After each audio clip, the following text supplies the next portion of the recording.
Hi കൂട്ടുകാരെ, ഇന്ന് എൻ്റെ ഏട്ടൻ ഓഫാണ്. അപ്പം ഞങ്ങളിന്ന് വൈകിട്ട് ഒന്ന് പുറത്ത് പോകാമെന്ന് വിചാരിച്ചു. വിജയൻ്റെ സിനിമ കാണാൻ പോവുകയാണ് ഞങ്ങൾ. ഇനി ഇവിടെ നല്ല ക്ലിയർ, എനിക്ക് ഫോട്ടോ എടുത്തരും. ഞങ്ങളുടെ റൂമിൽ നിന്ന് ഒരു 10-15 മിനിറ്റ് നടക്കേണ്ട ദൂരമേ ഉള്ളൂ സിനിമ തിയേറ്ററിലേക്ക്. അതുകൊണ്ട് ഞങ്ങൾ നടന്നു തന്നെ പോകും.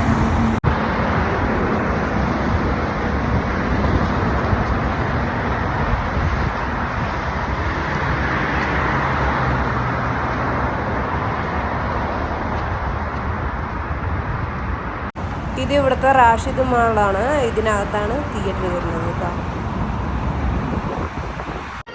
ഹലോ, അങ്ങനെ സിനിമ കാണാൻ വന്നിരിക്കുകയാണ്. എംപയർ സിനിമയിലാണ് സിനിമ കാണാൻ വന്നിരിക്കുന്നത് കേട്ടോ. ഇവിടുത്തെ ആംബിയൻസ് ഒക്കെ ഒന്ന് കാണിച്ചു തരാം കേട്ടോ. ഇതാണ് ഇവിടുത്തെ ആംബിയൻസ്. ഇതിന് മേലെ IMAX 4DX